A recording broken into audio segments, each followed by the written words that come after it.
Ladies and gentlemen, Virginians have long been leaders. In American history, we know many examples of Virginia leading the way. Tonight I want to introduce Chairman Gerry Connolly. Chairman Connolly is the chairman of the Fairfax Board of Supervisors. Chairman Connolly has worked with the Sierra Club and several other large counties across the nation to launch the Cool Cities Initiative to create a template for local governments to reduce greenhouse gas emissions. A number of cool county strategies are already underway in Fairfax, including the purchase of hybrid fleet vehicles, the promotion of public and private green buildings, the purchase of 5.8 million kilowatt hours of wind power, the purchase of 3,200 acres of land for conservation and tree planting, and incentives for private sector energy conservation, like the goal of 20% of the Fairfax workforce teleworking once a week. The National Association of Counties presented Fairfax County with an award in 2006 for their 20-year environmental agenda and environmental improvement program, which was adopted by the Board of Supervisors in July 2004 as part of Chairman Connolly's 6-point agenda. With the lack of leadership in federal government, a lot of grassroots organizations like the Sierra Club and Chesapeake Climate Action Network are looking to and counting on local government and state government. Ladies and gentlemen, please welcome Chairman Gerry Connolly.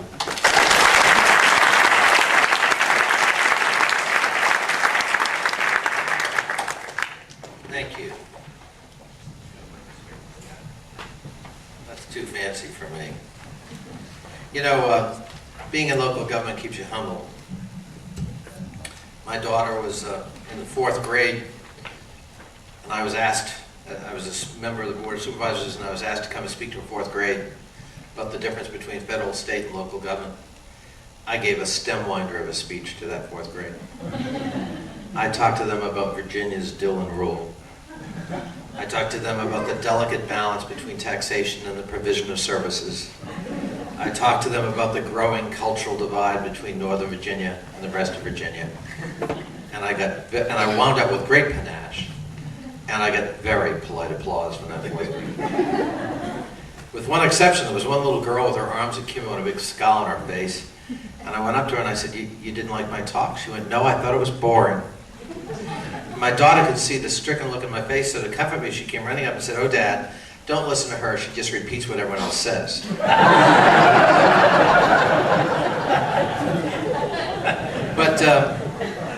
But you know, we have an interesting situation in the United States, and Mike Tidwell talked about it. We have, the way he characterized it is we have a national administration that doesn't give a damn. And I'd go further. We actually have it's more pernicious than that.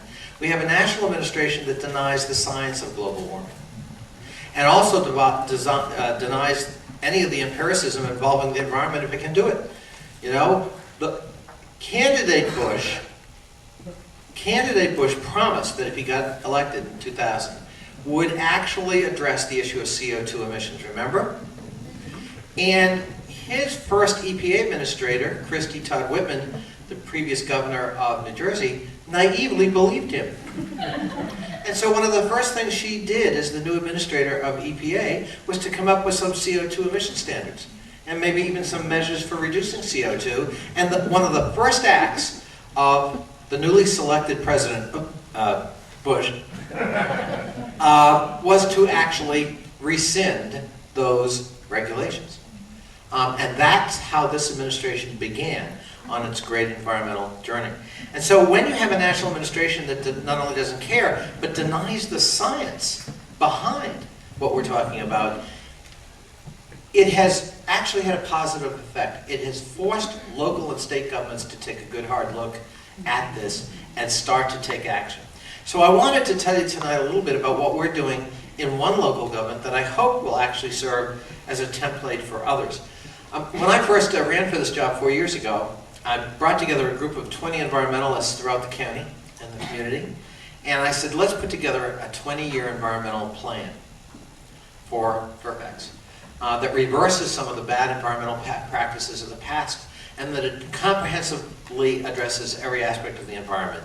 And we came up with a plan that address the 6 major parts of the environment, including solid waste and air quality, water quality, land stewardship. Don mentioned in the introduction, one of the things we're doing is we're asking our park authority to set aside 1 out of 10 acres in Fairfax County. Now, we're a 400 square mile community. So 1 out of 10 acres in this 400 square mile community will be parkland in perpetuity. For an urbanizing county, that's an extraordinary feat. And by the way, thank you.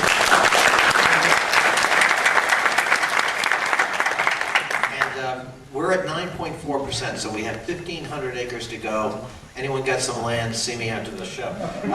But we're very, very serious about doing that. And that plan, I was talking with Todd Smith, and he was talking with some of our people on the connector bus route, and he was talking to some other people, I think, at the Department of Public Works. What I said when I became chairman was, we have to break down the traditional stovepipes of government if this is going to work. This has to be a way of looking at the world, not just a plan of action.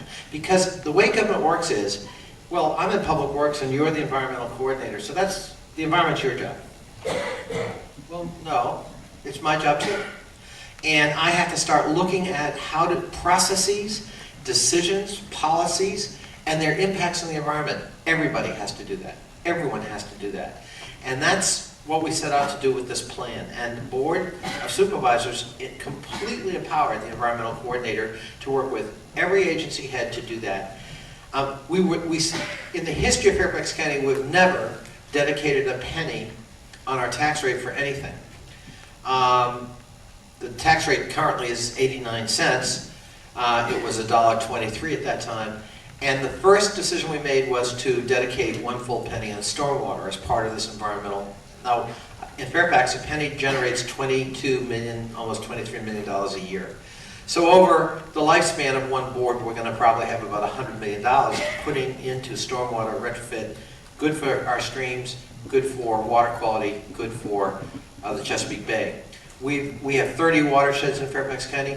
We have, as part of this initiative, we are launching studies on every single one of those watersheds with an aim for an action plan to improve water quality. We are restoring stream beds, and we expanded riparian buffers. So lots going on, likewise in air quality.